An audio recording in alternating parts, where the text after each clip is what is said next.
What do I go to the local? Do I go to like an Indian reservation and teach them how to hunt buffalo? Or I mean, there's not a lot to. I'd actually learn a thing or two. So it's not, there's not really a lot of market for a pole vaulter. What about? Would I go to a local? Do I go to the CMC and teach them how to get out over the walls? But when we went to running group, when you came out a few weeks ago, I mean, you hate running, but you know techniques. I've been running. I've done some half marathons and stuff, but I just go out there. But you've been coaching. You can look at somebody and say, do this, and just by looking at them, you have the knowledge to improve them immensely. I mean, what about running? You just hate it? No, I don't mind running so much, but again, it goes to be competitive at that level. You just have to be at a certain level and willing to train at that level and willing to commit that time. And I'm past that point in my life where I'm going to do that. Just get fat or get busy doing something. Get busy living or get busy dying, huh? Yeah, no, yeah. But you're right, though. Welcome to the real world. Now that you're done training, you have a full-time job and a newborn and the family. So that's what we're here for. We're trying to get people healthy and fit that are. I just want to be healthy again. I just want to be fit, and that's about it. I'm not gonna be one of those guys that misses a workout and is depressed and upset because something changed by 5 minutes or something. Max, good evening to you. Are you an Orthorexia? Absolutely. Have you ever heard of that before? I had heard of it, the term. I didn't really have any idea what it actually meant, but definitely have heard of the term before. Do you think there's any credence to that philosophy, that maybe there's something wrong with somebody that's obsessing over eating healthy? Oh, absolutely. I mean, it's not so much about what exactly you're putting in your body, it's about what your mind's going through. So if you're so worried and worked up about what it is you're about to eat that you stress yourself out to the point where you're doing damage to your body, then in the end of the day, it's not better to be eating that overly concerned about what you're eating. It'd be better to just, have that day in the week where you just take a break and eat whatever you want and stuff like that, because the stress is overwhelmingly bad for your body. It ruins so many things and it breaks you down in so many ways that a lot of people don't realize. I mean, things like blood pressure and stuff like that can go through the roof if you're overstressed. So if you're so worried to the point that you are overstressing yourself, then it is disease. Those are some great points, because I recently, I've been stressed out. I've been telling you guys, I've been looking into doing yoga. I didn't sign up for that class. I'm an idiot, but I'm going to start taking yoga at the gym. Started doing some meditation, though, to bring down the stress levels, and I tell you, that works a lot.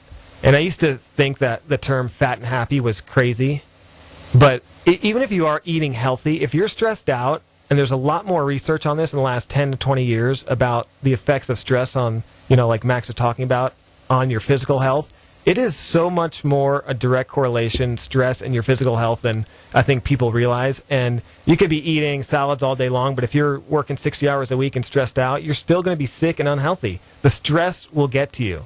It's just a matter of how it does it. Does it come out and, this disease, that disease, panic attacks, stress, anxiety, all that sort of stuff, but it's going to come out.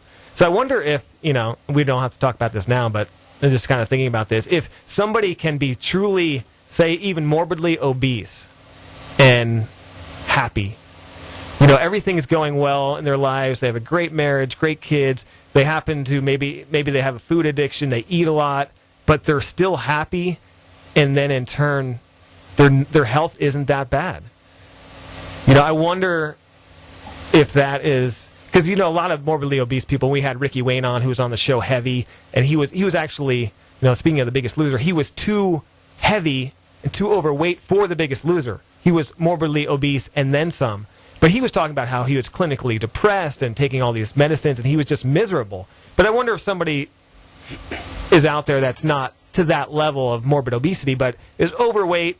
Probably you'd look at them and go, that person's unhealthy, but they're happy and they have no stress, and they probably feel a lot better than a lot of skinny guys who are eating salads that are stressed out all day long.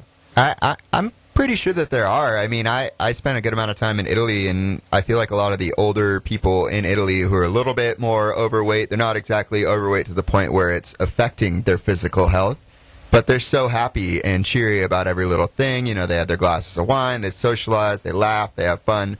And I know people who are skinny, fit, couldn't be any healthier, but they're so worked up and stressed all the time that they're just over the top crazy. I mean, to a point where they aren't even enjoying the fact that they are healthy and fit.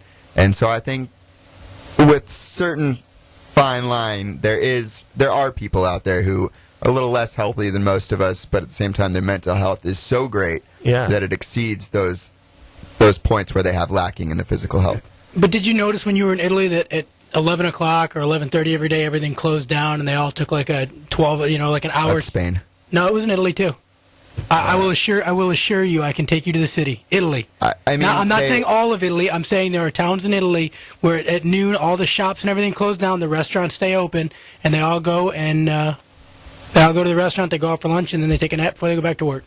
Yes, that's true. They do have big family lunches and stuff like that. I mean, it's not as drawn out as it is in Spain, but people are. It's the family orientation part of it too, where it's not just eating for eating's sake. It's eating as an event to be social, to be with family, and things like that is what makes eating for them such an event, as opposed to us in America. I feel like we eat more to sustain than we do to eat to be social. You bring up a good point, too. They eat socially. They have family dinners. If you're a family now and you have a family dinner once a week, that's considered like, oh, great job. I mean, it used to be years ago, and I can't tell you how many dinners I eat by myself in front of the TV with, that's how lonely and pathetic I am. I just got depressed, man. I know. I just really got depressed. Myself. Do you need a hug? You need a hug on the commercial break? Hug and Care Bears and some flowers, please. But, I think there's something to that. They eat socially. They'll drink wine. They'll have their cheese and whatever. I know that's kind of a stereotype, but they're happy and they're taking a nap. They're not stressed out. And so you can gain a few pounds but stress, I mean, it's seriously. But you also got to take into account the fact that they have, the public transportation system there is way, way better than we don't really even have one here. They walk everywhere. They walk if there's a public transportation system, they walk to the train station. They walk to the grocery store. They walk to these places. And in a given day when we're there, it's not like everybody has a car. We take a lot of things for granted. If we're going to run up to the store a quarter mile, we just get in the car and drive up and come back. There, you don't drive your car unless you have to. You walk to the store and you walk back. They lead active lifestyles. Yeah, and I don't know this offhand, but and that's blanketing a little bit, but I would imagine their stress levels as a whole are a heck of a lot less than us fast-paced Americans. Give it to me now, fast food and reality TV and all that junk. And so, very interesting. I just thought I'd bring that up because they're, stress is a killer, and anything you can do to reduce it is a good thing. Take some time, take some deep breathing, by the way, meditation, kind of mix that. Fantastic way to do that. All right, when we come back, we're going to have our Malahi Ford text trivia. Is that ready to go now? Should we play that now? All right, so we'll play that in a second, and then we'll talk about Jordan Hasay, our interview with her, how you can go watch it and where that kind of picked up. And it got us some hits on our YouTube channel. Our website got about quadruple our normal hits, thousands of hits. And we're up to 12 hits. Wow, it's crazy. I know, exactly. From 4 to 16 hits. So we're going to talk about that. Orthorexia. We'll take your thoughts to 805-242-1280 on anything we just talked about. Or you can email us, radio@livingtherun.com. You can check us out on Facebook and Twitter, and, of course, the now almost popular YouTube channel, thanks to Jordan. We appreciate her. Let's get to this train wreck of a trivia question. Okay, so here is the Malahi Ford text trivia. We're going to play you a song sung by a famous athlete. You don't need to name the song, although it's probably be pretty obvious. You need to name who the athlete is singing this song. First 3 in will win our Malahi Ford text trivia contest. And by the way, before we get to it, Malahi Ford is having a huge 11-day super sale that is going on right now. Check out MalahiFord.com. They are giving away an iPad a day during the sale.